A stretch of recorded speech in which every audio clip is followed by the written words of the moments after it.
Salve nerds, galera, no vídeo de hoje, resumão de animes com Tekken Bloodline. Pois é, vamos falar aí um pouquinho então, né, dessa adaptação do Tekken para animação, né, para anime no caso, na Netflix, né, e vamos falar aqui então se ficou maneiro ou se é igual a várias outras contagens aí de jogos que não ficam muito legal, né. Então vamos lá, sem maiores enrolações, vamos embora pro vídeo. Bom, primeiramente eu queria começar falando que é golpe, tá? Esse anime é golpe total. Eu sei que assim, ele é um anime mais ou menos, tá? Já tô deixando bem avisado aqui no início que é uma obra que você vai achar ok. Ele tem partes legais referentes ao jogo, mas ele falha miseravelmente em mostrar o universo do jogo especificamente. Vocês vão entender aqui quando eu for falando, tá? Vamos lá, a história gira em torno do Jin, beleza? A gente vê aqui essa história baseando-se aqui no Jin, que conta aqui a história dele já na parte do Tekken 3, tá? Ele não conta a história do Tekken desde o início, a história já começa do 3 em diante. Onde nós vemos aqui inicialmente que o Jin, ele já tinha ali um certo aprendizado de arte marcial com a mãe dele, que é a Jun Kazama. E ele acaba tendo aí um momento, né, ruim na vida dele, onde um espírito maligno, conhecido como Ogro, acaba matando a mãe dele, né, e quase mata ele inclusive, mas a mãe dele acaba se sacrificando aí, né, para conseguir vencer a criatura e ela acaba indo pro saco. E aí o Jin, ele parte numa jornada de vingança, onde ele acaba recebendo treinamento do seu avô, que é o Heihachi Mishima, né, e ele acaba mostrando aí um caminho duro das artes marciais para o jovem Jin, que cresce, vira um lutador casca grossa pra caramba e recebe a missão aí então de vencer o torneio do Punho de Ferro, que é um torneio que reúne várias pessoas que, basicamente eles querem a cabeça do Heihachi na maioria dos casos ali, e basicamente esse torneio serve como um chamariz, né, para atrair aí o Ogro, já que ele é atraído por fortes espíritos de luta, né. E a gente vai conhecendo aí os personagens clássicos, né, do Tekken 3, e no final das contas a gente acaba descobrindo que o Jin, ele tem um gene maligno por parte de pai, que é do Kazuya, né, que é ali o pai dele que tem uma espécie de gene maligno, e que ele consegue em algum momento controlar parcialmente esse poder para conseguir derrotar o Ogro, né, e é maneiro pra caramba de ver essa parte. Porém agora a gente vai falar aqui de maneira mais detalhada sobre o anime, e é nos detalhes que ele acaba pecando muito, tá? Falando rapidamente sobre a parte visual dele, tá? Cara, ficou muito estranho, tá? São dois estúdios responsáveis, tem o estúdio Hibari e o estúdio Larks Entertainment, e esses dois aí tiveram a ideia de fazer os personagens visualmente muito parecidos com aquele anime do Berserk antigão aí, que a galera não gosta muito, fica bem esquisito, e fica bem estranho. Porém, eu achei que até em questão assim de aparência, a maioria deles não tá tão ruim, apesar de estar um tanto esquisito, não tá tão ruim fisicamente. Tem alguns casos específicos, como por exemplo o Paul, que eu acho o olho dele muito caído, ele é meio apático na expressão facial dele, sendo que o Paul não é assim nas histórias, ele é muito energético inclusive, ele é conhecido por ser um cara bem energético. Mas no caso aqui, o que chama realmente atenção no visual é um sombreamento que causou gatilho em muita gente, e no meu caso não foi nenhuma exceção, tá? Eu realmente achei muito estranho eles meterem um sombreamento muito esquisito. Tipo assim, o cenário tem a sua própria sombra, mas o personagem, ele tem uma sombra triangular no corpo, que eu entendi que ele serve para esconder imperfeições da animação. Por isso, inclusive, ele é até um pouco melhor que o Berserk nesse sentido visual, mas fica muito estranho esse sombreamento, principalmente que fica um triângulo na cabeça dos personagens que não faz o menor sentido. Não tem nenhuma lógica isso, cara, é bizarro pra caramba. Parece até incompleto, na real. A animação parece realmente inacabada, de verdade. Isso é realmente algo a chamar muita atenção. Por outro lado, tá? Peço para não vocês estiverem vindo muito barulheira aqui, tá tocando sinal de escola, moto passando, caramba 4, tá? Enfim. Por outro lado, tem a parte positiva dessa questão visual, que é o seguinte: os movimentos que os personagens fazem durante as lutas do torneio é extremamente preciso e é totalmente focado e baseado nos jogos, tá? Os personagens mandam os agarramentos do jogo, eles mandam os combos do jogo, combos de 3 hits, combos de 10 hits, que são característicos do Tekken.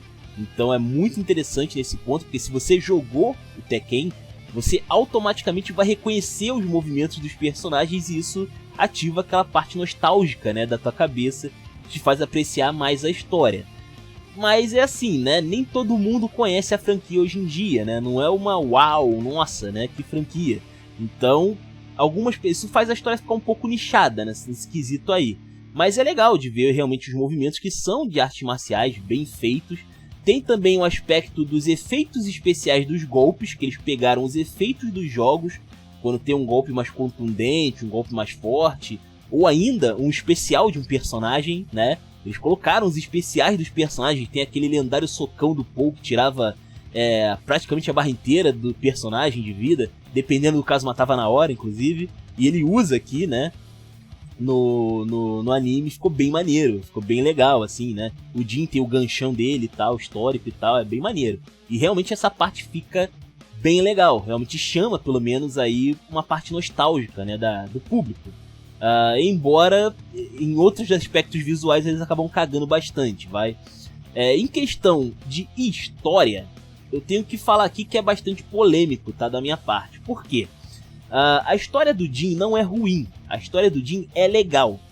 Só que o problema de você contar a história do Tekken do ponto de vista de um único personagem é que Tekken não é uma franquia que vive de personagens principais.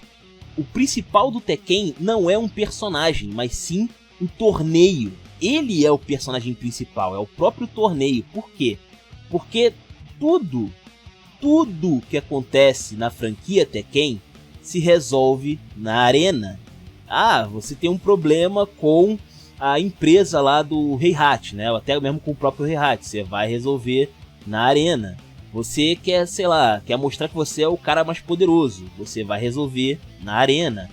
Você quer vingar o ente querido, que é o caso aqui do Jin, você vai resolver na arena. Tudo se resume ao torneio do Rei do Punho de Ferro. E acontece que eles caparam o torneio para contar apenas a história do Jin. E isso aqui, meu irmão, desculpa, vai me perdoar, mas eu não aceito isso de jeito nenhum. Isso não desceu legal pra mim, tá? Primeiro ponto, tem vários personagens que foram cortados da história, o que é, pra mim, um absurdo. Por si só, isso já é um absurdo. Você simplesmente não mostrar certos personagens do Tekken 3 já é um absurdo. Você já tá pegando uma das coisas mais legais da franquia, que são os próprios personagens e o enredo atrás deles, e jogar fora. Você joga fora a maioria ali do pessoal. Até aí, já tá ruim. Mas, os caras tiraram personagens que são queridos. E não é querido só por uma parcela do público, é querido de maneira unânime. Eu vou citar aqui como grande exemplo, vocês sabem que eu ia ter que citar isso daqui, o Ed Gordo. O Ed Gordo não está no anime. Ele não faz parte desse torneio. Por que ele não tá no torneio? Por que ele... Sabe? É bizarro, sabe? Eles colocaram o Leroy Smith e não colocaram o Ed Gordo, que é um dos personagens mais queridos da franquia. E principalmente ele é muito querido no Tekken 3, na história do Tekken 3. E eles simplesmente jogaram esse personagem fora, sabe? Bizarro. E ele não é só querido aqui no Brasil. Não tô falando que é por questão de ser de brasileirismo nem nada do tipo. Mas tipo, ele é querido de maneira geral na franquia, sabe? As pessoas gostam, querem ver o Ed Gordo, sabe? Ainda mais pelo fato de ter os golpes, né, dos jogos aqui. Mano, meter ali um Ed farofando pra caramba em cima dos inimigos seria do caramba, sabe? O que ia ter de gente falando na internet aí ao redor do mundo. Pô, caraca, mano, os caras botaram o meu Ed lá no Tekken. Isso seria incrível, sabe? Os caras simplesmente jogaram fora. Nossa, cara, sério, quem é que teve essa ideia de cortar o torneio pra falar só do Jin e esquecer o restante do torneio? Cara, não faz nenhum sentido. Não desceu, não me convenceu, isso não ficou legal pra mim, tá? Eu tenho que falar isso aqui porque é um absurdo, sabe? Fora outros personagens que até aparecem, ou pelo menos são citados em algum momento, mas são extremamente pontuais e deixados de lado, né? Como um exemplo também interessante, tem o Yoshimitsu. Ele aparece lá ele tá lá no torneio, ele realmente chega a lutar no torneio, mas a gente não vê. É uma luta que acontece em foreshadow, né? Acontece assim fora da nossa visão do anime, sabe? Que a gente tá vendo pela história do Jin, e o Jin aparentemente não encarou o Yoshimitsu aqui. Então assim, sabe, fica escroto. Tem muito combate lendário, inclusive, no Tekken 3, como por exemplo o Paul, que ele enfrenta um urso que luta karatê, né? Que é um negócio que surpreende ele na storyline, sabe? E a gente não vê a cena, sabe? A gente não vê a luta rolando. E é um momento histórico do personagem ali que é jogado fora, sabe? Depois o cara fala, nossa, um urso que luta karatê, caramba, né? E é isso, sabe? Só mencionado que teve a luta. Caramba, não, sabe? Bizarro pra caramba. Eles também colocaram ali alguns personagens que normalmente eles apareceriam como personagens secretos no Tekken 3. Se eu não me engano, o doutor, eu esqueci o nome dele, Boskonovich, eu acho, Dr. Boskonovich, ele é um personagem secreto, se não me engano, do Tekken 3, eu acho. E ele tá aqui, mas ele só aparece ali como um cientista aleatório mesmo. Assim, se você não conhece Tekken, você nem sabe que o cara é um lutador, sabe? Você nem sabe que o cara faz parte da franquia desse jeito, é bizarro. Tem alguns personagens que aparentemente foram mortos antes da hora. Tem uns personagens ali que eram de outros Tekkens, não estão no Tekken 3, mas eles mencionaram aqui eventualmente, sabe? É muito estranho, é muito estranho. Ficou faltando tato, ficou faltando cuidado em apresentar uma das coisas mais legais do Tekken 3, que é a história de cada personagem, sabe? Mas a história é focada no Jin, beleza. O Jin podia roubar a cena na história, mas não é só ele. O Tekken não é só ele, sacou? Então assim, esse anime ele tem um nome Tekken, mas na real ele é um Jin storyline. Só isso, sabe? O modo história do Jin, sabe? Não é exatamente um Tekken de fato, esse que é o problema dessa obra, sabe? E como um cara que jogou muito Tekken, principalmente o Tekken 3, eu sei que ficou faltando muita coisa. Eu consigo bater o olho e rapidamente perceber que tá estranho, sabe? E foi o caso, sabe? Então, assim, ficou muito esquisito. É uma animação que podia ser pelo menos aí um 8, 9, sabe? Mas fica sendo um 5, 4 pra mim, sabe? Ficou faltando muita coisa. Eles deram uma compensada com o fato de trazerem golpes, né, da franquia. Ficou legal isso. Mas só isso não sustenta pra mim, sabe? Uma das coisas legais do Tekken também é a história do universo Tekken, o que rege o torneio. E isso ficou faltando pra caramba. Ficou faltando muito, sabe? Faltou Tekken no anime do Tekken. É esse que me deixa incomodado, é esse que me deixa encucado. Tá faltando torneio do Punho de Ferro no torneio do Punho de Ferro. Não faz sentido, sabe? Não bate isso pra mim. Mas enfim, esse é o meu ponto de vista, né? O que vocês acharam aí do Tekken, né? Bloodline, né? O que vocês acharam aí então desse anime que conta a história especificamente do Jin Kazama? Pois é, comenta aí os comentários de vocês, se inscrevam, compartilhem. Taverna do Bacon, link na descrição. Eu vou ficando por aqui. Valeu, nerds. Fui!